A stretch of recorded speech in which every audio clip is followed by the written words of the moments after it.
Hay una paradoja central en la especie humana. Y cuando uno se detiene a observarla de cerca, resulta verdaderamente brutal. Sí, es implacable. Exacto. Las notas que estructuran nuestra exploración detallada de hoy lo plantean de una manera casi poética, pero muy directa. La parte más frágil, joven e inmadura del ser humano es la que manda, Así es. mientras que la parte más antigua, sabia y silenciosa es la que obedece.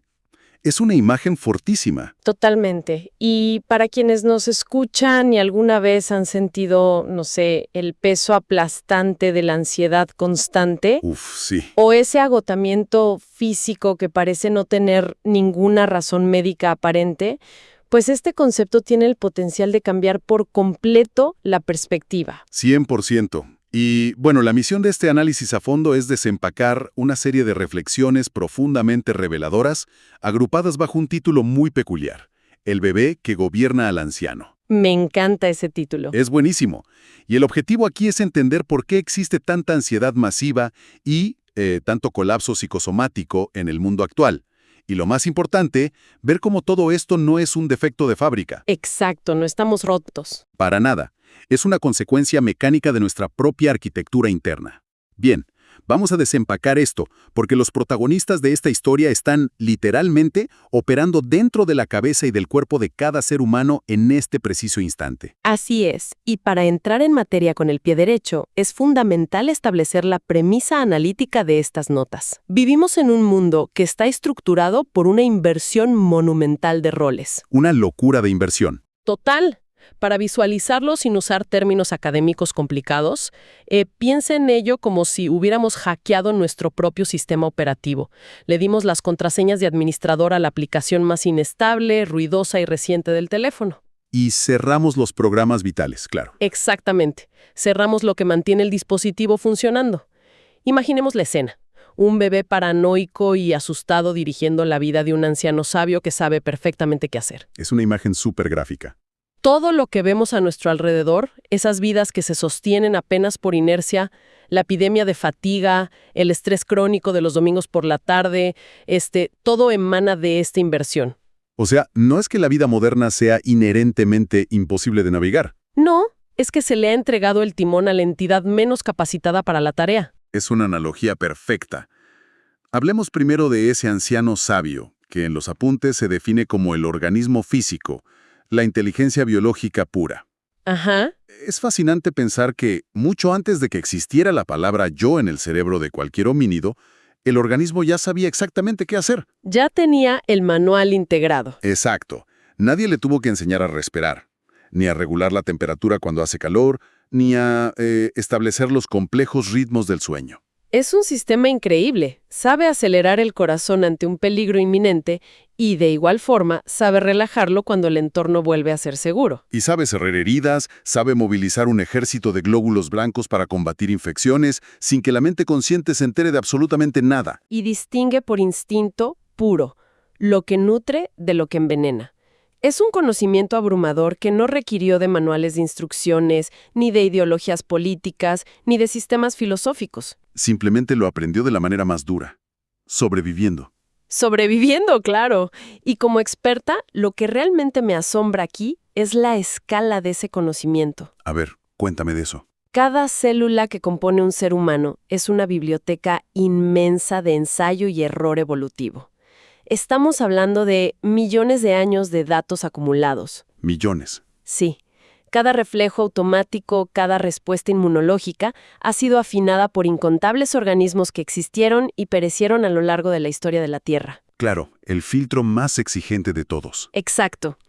Este anciano interno, el organismo biológico, no razona ni teoriza sobre el mundo. Simplemente lo percibe en tiempo real y responde. No sabe hablar, pero sabe vivir. Me gusta cómo lo pones. Y hay un detalle crucial en esta exploración. El organismo no tiene ni una sola opinión. Cero opiniones. Cero. No juzga si la lluvia es buena o mala, solo se protege de ella.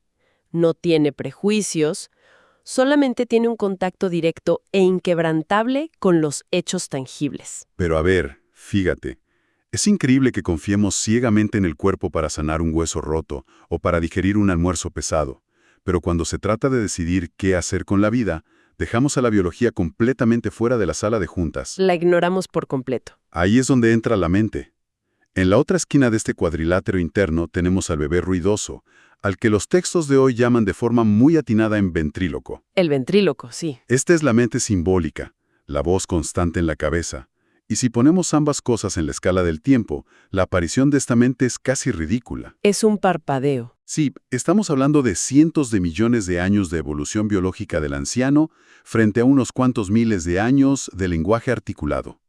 Un par de siglos de ciencia y revolución industrial, y apenas un par de décadas de redes sociales y bombardeo de información. Es un contraste abismal. Absurdo. Frente a esa sabiduría silenciosa y milenaria de la biología, el ventríloco es exactamente eso. Un recién nacido que está absolutamente extasiado con los sonidos que él mismo produce en su cuna. Balbuceando. Balbucea símbolos, palabras, conceptos abstractos y de alguna manera, en un acto de soberbia evolutiva tremenda, llega a creer que con ese lenguaje ha superado a la vida misma. ¿Y qué hace esta mente simbólica todo el día? Interpreta. No para de interpretar. Imagina futuros catastróficos que rara vez ocurren. Se lamenta por un pasado que ya no existe. Y se apropia de lo que hace el cuerpo, diciendo cosas como «yo decidí sanar» o «yo logré dormir». Como si fuera su mérito. Totalmente. Moraliza sin parar, dividiendo el mundo en «soy exitoso» o «soy un fracaso», y se dedica a fabricar identidades como si fueran disfraces. Aunque es importante aclarar que es un ruido funcional, ojo, no hay que satanizarlo. Claro, tiene su utilidad. Es utilísimo para coordinar el mundo externo, para construir un puente, para programar una aplicación o planificar la agenda de la semana. Pero es completamente ciego hacia adentro. Ciego totalmente. La mente simbólica, con todos sus doctorados y sus grandes teorías filosóficas, no tiene la más mínima idea de cómo hacer una digestión. Ni de chiste. No sabe cómo segregar melatonina y definitivamente no sabe cómo relajarse. Y aquí es donde se pone realmente interesante porque la tragedia humana moderna comienza en el momento exacto de la toma del poder. El golpe de estado interno. Tal cual. Esta parte más inmadura y ruidosa se autoproclama la autoridad máxima.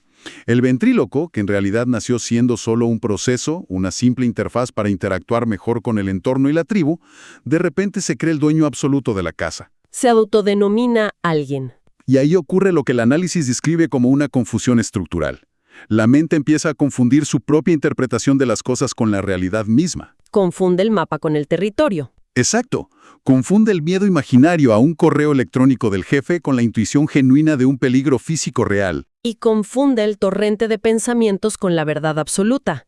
Esa confusión estructural crea el escenario perfecto para el desastre cotidiano.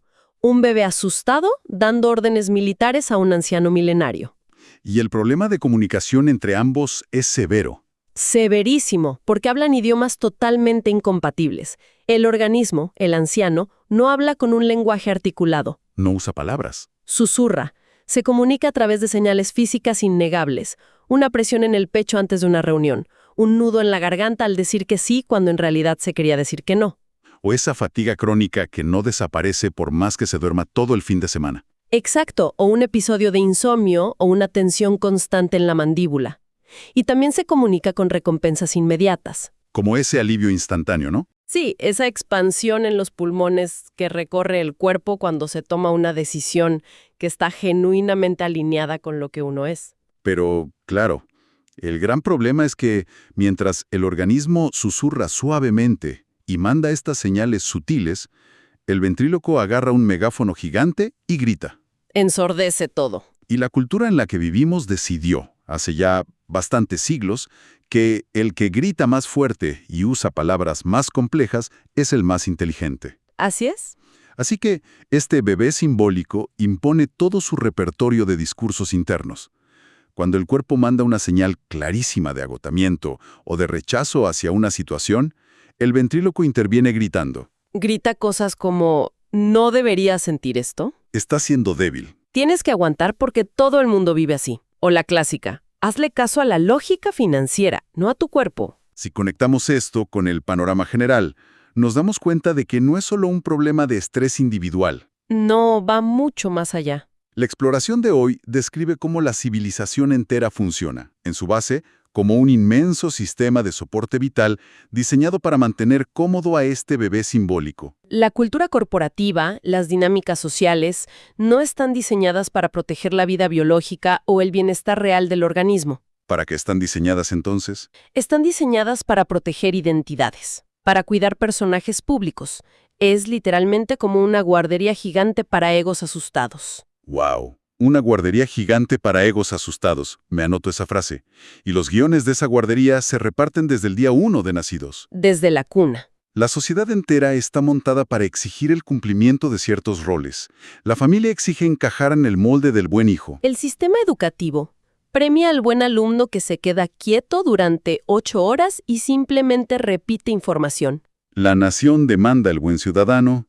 Las religiones piden el buen creyente. E incluso las tribus ideológicas modernas exigen lealtad absoluta a su eslogan particular para ser considerado uno de los nuestros.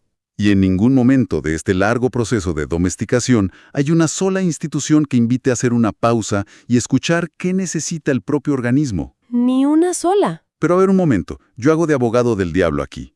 Suena lógico, pero en la práctica vivimos en sociedad. ¿No necesitamos acaso esos guiones, esas reglas sociales y esas identidades para no caer en el caos total? ¿Por qué se ven estos roles como una trampa tan peligrosa en este contexto? Es una distinción vital. Una cosa son las reglas funcionales de convivencia, como detenerse en un semáforo en rojo para no chocar, y otra muy distinta son las prisiones de identidad. Ok, entiendo la diferencia. Hay una razón muy pragmática para que las instituciones omitan enseñar a escuchar al cuerpo. El organismo es inherentemente peligroso para cualquier sistema rígido. ¿Peligroso por qué? Porque el cuerpo físico no entiende de líneas imaginarias trazadas en los mapas. No rinde culto a logotipos corporativos. No respeta dogmas ciegos. Y, definitivamente, no se traga los mitos modernos sobre la producción incesante. Claro, no le importa el estatus. El anciano es subversivo por naturaleza. Para ponerlo en una situación de la vida diaria, si alguien está en un trabajo que aborrece, un trabajo que físicamente enferma, el organismo manda señales claras de querer irse. Apaga la energía, genera migrañas. Exacto. Pero el bebé simbólico, aterrorizado por perder el título de director en su perfil profesional, obliga al cuerpo a quedarse y aguantar. Pesa más el personaje que la salud. Si una relación asfixia, el cuerpo busca la salida, pero la mente dice, ¿qué dirán los demás si fracaso en esto? ¡Qué fuerte! Como cualquier sistema socioeconómico, necesita gente que, aunque esté profundamente agotada y enferma, siga siendo obediente a las métricas de éxito, la cultura entera se dedica a criminalizar la sensibilidad. Se ridiculiza la intuición tachándola de esotérica o poco seria. Se desprecia la pausa productiva y lo peor de todo, se llega a confundir sistemáticamente la simple obediencia ciega con la verdadera madurez. Y eso nos lleva a uno de los puntos más fascinantes y confrontativos de la exploración de hoy. El papel del silencio. Un tema crucial. Para ese anciano silencioso, para el cuerpo, la quietud no es un lujo de vacaciones, es su estado base operativo. Es como llevar el coche al taller. Es una necesidad fisiológica. Es en el silencio donde el sistema nervioso autónomo logra regularse, donde la química interna encuentra su equilibrio tras un pico de adrenalina y donde la respiración vuelve a su ritmo reparador natural. El cuerpo sana cuando la mente se calla. Exactamente. Pero en contraste absoluto, para el bebé, para esa mente simbólica y ruidosa, el silencio psicológico es sinónimo del apocalipsis. Le aterra. Sin el ruido mental constante, sin el relato de quién soy yo, la mente simplemente no sabe quién es. Se desvanece. Si no hay una historia en curso, si no hay un conflicto inminente que resolver, una ofensa que reclamar o un drama que rumiar del pasado, el ventríloco siente que deja de existir, se disuelve. Por eso, ante la menor amenaza de silencio puro, entra en pánico total y aprieta desesperadamente el botón de distracción. Todo el tiempo. Es ese momento exacto en el que alguien está esperando el elevador a solas y como hay 10 segundos de silencio absoluto, el cerebro entra en pánico y la mano saca automáticamente el celular. Para ver un video corto que ni siquiera interesa. Es una incapacidad física de sostener el vacío. El anciano requiere ese espacio libre para hacer su trabajo de mantenimiento, Pero el bebé necesita ruido, luces y estímulos constantes para seguir sintiéndose el centro del universo. Es una lucha encarnizada por el espacio aéreo interno. Y esa lucha diaria nos lleva a una distinción conceptual que a mí me parece brillante. La diferencia entre la infancia cronológica y lo que se define aquí como la infancia ontológica. Es un concepto súper profundo. Porque la sociedad, en su ceguera funcional, suele confundir el crecimiento humano con la simple acumulación de años en el calendario. La suma de títulos universitarios, el número de hipotecas adquiridas y la cantidad de personas a cargo. Pero desde esta perspectiva más profunda, la madurez real es otra cosa completamente distinta. Claro. Bajo esta arquitectura interna, se expone que alguien puede tener 7 u 8 años de edad cronológica, pero tener un organismo que lidera su vida de forma increíblemente saludable y coherente. Come cuando tiene hambre, llora cuando duele, duerme cuando hay cansancio. Exacto. Y por el contrario, alguien puede llegar a los 60 o 70 años de edad, ser el presidente de una multinacional, haber acumulado todo el estatus social imaginable y seguir siendo por dentro un niño simbólico aterrorizado. ¿Un infante con traje desastre? Alguien que sacrifica su propia salud coronaria por el miedo paralizante a perder su imagen de poder. Alguien que abandona su verdad interna por miedo a dejar de pertenecer a un club exclusivo o que entrega su paz mental por el pánico a ser irrelevante. Esa es la tragedia de la infancia ontológica. Dejar que un bebé simbólico lleno de miedos imaginarios tome las decisiones vitales sobre un organismo que lleva millones de años perfeccionándose. Y la verdadera madurez, el verdadero y único paso a la adultez psíquica, comienza en el instante exacto en que se logra observar esta escena patética desde afuera. En el momento en que alguien nota al bebé gritando al volante y deja de validar esa situación como algo normal, aceptable o irremediable, es un despertar estructural. Entonces, ¿qué significa todo esto a nivel práctico? ¿Cómo se sale de esta trampa cotidiana? Las notas hablan de la emancipación. Y de devolverle el mando de la vida al organismo.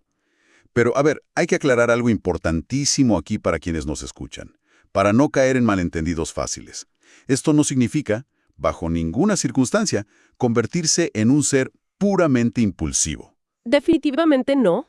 No se trata de usar el lema de hacerle caso al cuerpo como una excusa conveniente para comer helado todo el día, abandonar responsabilidades y ceder a cualquier capricho autodestructivo. Completamente cierto, y es una confusión muy común. Yo estoy segura de que mucha gente lo malinterpreta así. Sí, pasa mucho. El organismo genuino no opera a base de caprichos infantiles. El capricho, de hecho, viene de la mente, buscando dopamina rápida para calmar su propia ansiedad. Es el bebé pidiendo azúcar. Tal cual. El organismo opera en base a la supervivencia a largo plazo y la coherencia con el entorno que habita. Devolverle el mando significa, más bien, reajustar los rangos en la empresa interna. No se trata de destruir al bebé ni de aniquilar el pensamiento, no. No para nada. Esa idea mística de la muerte del ego que tanto se comercializa en ciertos retiros espirituales es paradójicamente solo otra narrativa heroica fabricada por el propio ego para sentirse especial. El ego fingiendo su propia muerte. Exacto. La mente simbólica sigue siendo una herramienta fabulosa, un milagro de la evolución. Se necesita para programar software complejo, para seguir la receta exacta de un pastel, para calcular el presupuesto de unas vacaciones o para organizar una agenda. Nadie niega su utilidad práctica. El cambio radical radica en que la mente debe bajar de rango corporativo. Debe pasar de ser el general absoluto e incuestionable que dicta el valor de la vida a ser un eficiente, talentoso y humilde asistente técnico. Me encanta esa imagen. Es como degradar a un jefe sumamente incompetente y controlador a un puesto de consultor externo. Sigue en la oficina, pero ya no manda. Sigue teniendo su escritorio, sigue aportando datos útiles y hojas de cálculo, pero ya no tiene la firma final en las decisiones de vida o muerte. Y al hacer este cambio en la jerarquía, se establece un nuevo filtro para tomar decisiones. Una moralidad mucho más limpia. Esa moralidad pesada y heredada, llena de culpas, dogmas y deberías, pierde todo su poder de intimidación. En su lugar, se instala una brújula mucho más nítida, directa y sencilla. Frente a cualquier situación compleja, la pregunta clave deja de ser ¿qué pensarán de mí? Y pasa a ser simplemente, esto daña la vida, ya sea la propia o la ajena, o la sostiene. Es un filtro brutalmente honesto. Las decisiones sobre qué oferta de trabajo tomar, en qué ciudad vivir o qué amistades mantener dejan de ser un interminable y angustioso tribunal mental a las 3 de la mañana. Y se convierten en un ejercicio fluido de escucha corporal profunda. Y esto tiene manifestaciones increíblemente claras en el día a día. Existen signos cotidianos, luces en el tablero de control, que revelan sin lugar a dudas quién está a cargo en un momento dado. Así es. Por ejemplo, es evidente que gobierna el bebé simbólico cuando existe el impulso incontrolable de ingerir alimentos que claramente destrozan la digestión, solo con el objetivo subyacente de adormecer emociones que la mente se niega a procesar. O cuando se invierten años en sostener un entorno laboral que físicamente se percibe como tóxico, bajo la narrativa mental agotadora de es lo que hay, el mercado está difícil o no hay de otra. El bebé reina de forma absoluta cuando una decisión trivial, como qué responder en un mensaje de texto, se transforma en un debate extenuante dentro de la cabeza, requiriendo justificaciones interminables tan solo para permitirse sentir una emoción natural. Pero del otro lado de la moneda, los signos de que el anciano despierta, estira las piernas y recupera el mando son hermosos precisamente por su simpleza abrumadora. Son inconfundibles. Empieza a gobernar la biología sabia cuando, por ejemplo, alguien logra decir un no firme ante un compromiso que no deseaba y, aunque la mente tiemble temporalmente por el miedo a las posibles consecuencias sociales, el cuerpo experimenta un descanso y un alivio inmediato. Las contracciones musculares ceden. O cuando se abandona de golpe una lealtad absurda a una idea política o a un grupo de presión y literalmente se siente cómo entra más aire limpio en los pulmones. Otro signo vital e inconfundible es cuando el silencio, ese mismo silencio absoluto del que hablábamos hace un momento, que en la sala del elevador generaba un pánico paralizante, de repente deja de ser percibido como una amenaza de aniquilación. Y empieza a sentirse como un refugio cálido.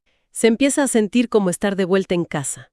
Es ese estado de flujo, donde se logran alinear el pensamiento, la palabra hablada, la acción concreta y la sensación física en una sola pieza coherente y sólida. Para sintetizar toda esta profunda exploración, el punto de llegada fundamental es comprender que la liberación verdadera, lejos de ser un estado místico inalcanzable, ocurre simplemente al reconocer la incompetencia estructural de la mente simbólica para gobernar el destino de la vida. Simplemente no fue diseñada para esa tarea colosal. Cuando se comprende este error de asignación de roles, el organismo recupera su dignidad robada y su sabiduría ancestral. La mente, por su parte, deja de ser una carcelera paranoica y agotadora, y vuelve a ser la maravillosa herramienta para la que evolucionó. Y la vida misma deja de ser percibida constantemente como un problema matemático lleno de variables que hay que resolver a la fuerza. Volviendo a ser lo que siempre fue antes de que se inventara la primera palabra. Pura y vibrante existencia sucediendo en el momento presente. El anciano vuelve a caminar por delante guiando la ruta a través del bosque, y el bebé va seguro, tomado de la mano, sin llevar sobre sus frágiles hombros la presión de fingir que sabe hacia dónde ir. Es una analogía poderosa y sumamente visual. Y resulta absolutamente vital tener este mapa interno presente para cualquiera que viva bajo el peso aplastante del cansancio crónico moderno, o para quienes se encuentran atrapados en esa famosa parálisis por análisis, donde la mente da vueltas en círculo sobre el mismo problema sin llegar jamás a ninguna acción real. Sí, es una epidemia eso. Esta inmersión profunda en las reflexiones de hoy es en el fondo una invitación radical.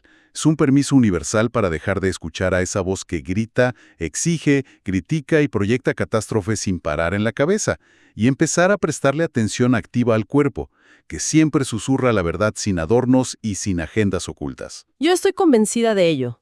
Y para cerrar, esto me plantea una pregunta importante.